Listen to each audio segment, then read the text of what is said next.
As we mentioned, tonight is part 2 of the first Democratic debate. A contender we'll be seeing on that debate stage is Democratic Congressman Eric Swalwell of California. The congressman joins us live. Your reaction to that, sir, because A, you are a United States congressman, B, you are a lawyer, C, you live in a state that that deals with immigration issues and has a number of people in it who are undocumented. The very people, UCLA did a study that says if you put the citizenship question on, 10% of people won't fill out the citizenship census. That's right. You know, if you're an immigrant in America, there's nothing this president won't do to break up your family, cage your children, or erase your existence through the weaponization of the census. And there's nothing that we won't do in Congress or the courts or at the ballot box to beat him. And we just beat him here.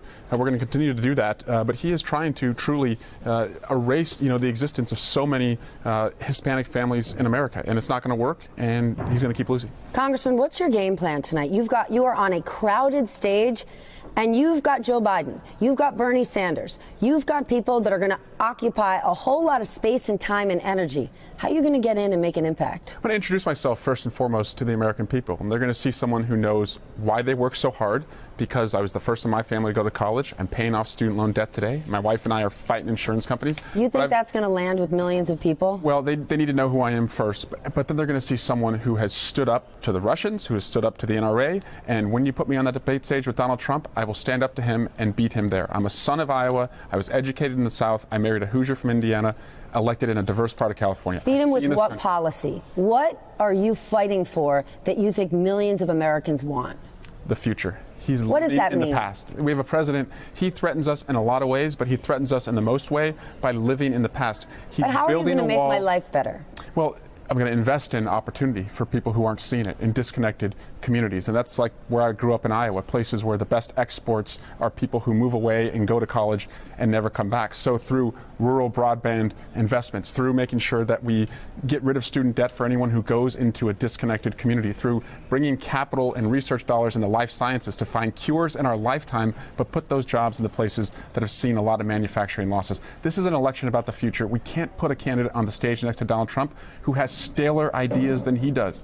So is that you taking like a thinly veiled dig at Joe Biden? Is that what you're saying to us? I led the effort in Congress to bring the next generation of leaders to Congress. We got 28 new candidates, new members of Congress in our 40s and under, and so I see a moment to seize with the right president in the White House. Are you going to make that point on stage? Because as to Stephanie's point, that does sound a bit about Joe Biden.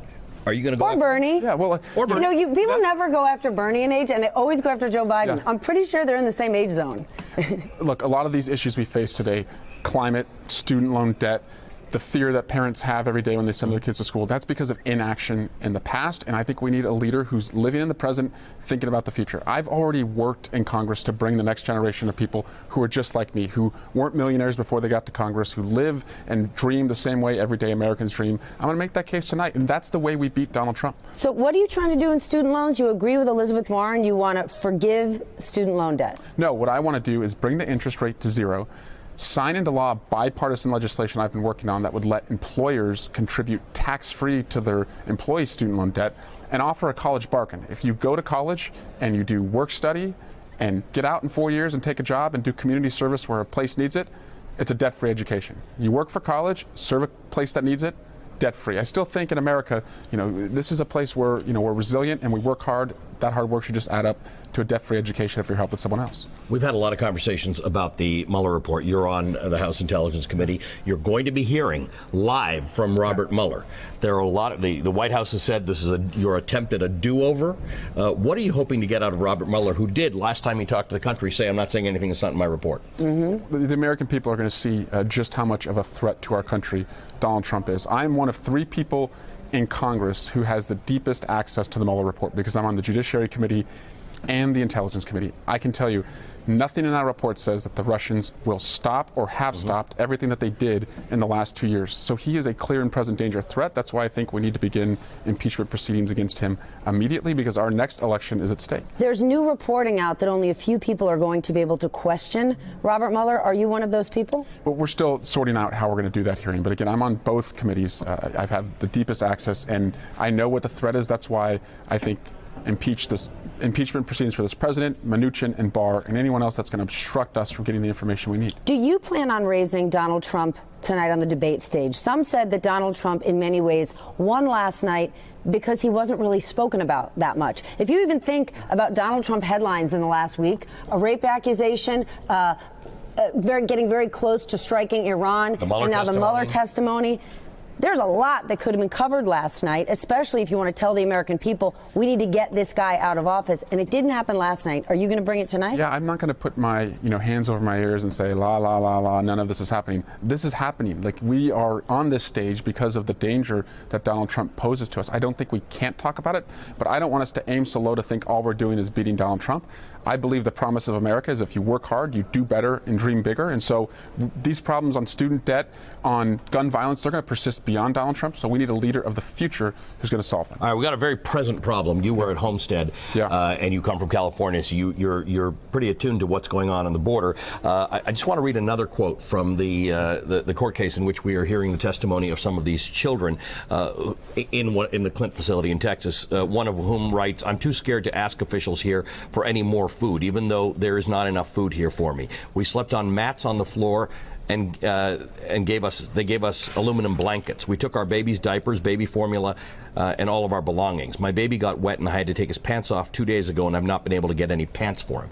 This is 2019 in America, in a facility. This is not like some weird nursing home story where they've failed in being regulated properly. These are government financed facilities that are getting hundreds of millions of dollars. So for anyone who says, why should we be giving migrants any money? We're already spending the money. Right. So first, I would end any private facilities. No private facility should profit in this way. Second, I've seen these children. The problem is this president does not, and they're going to keep coming here just as any one of us would in their situation until we have a plan to address opportunity and security in their country. So day one, I will put those children with families of their own or families who are raising their hands saying, I'll take them. But also, I want American people to know that I will also fight for your family. If you have a homeless family member, if you have an addicted family member, I'm going to fight for them just as hard as I'm going to fight, for an immigrant who came here. Quick question, though.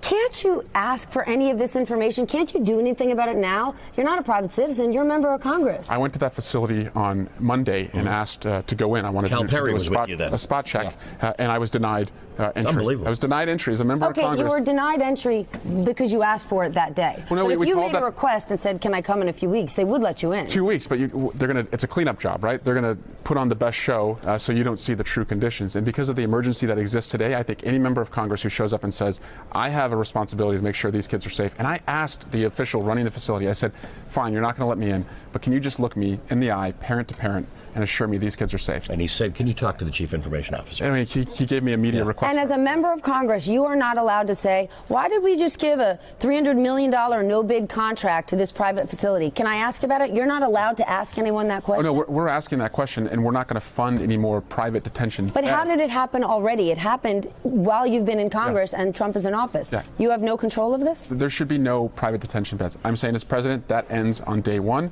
These families will be reunited. We also will have smart security on our border. But again, you can build thousands of walls, put thousands of agents on the border until you go beyond the border and understand the conditions there and get the private sector invested too so that they can be a part of the solution there.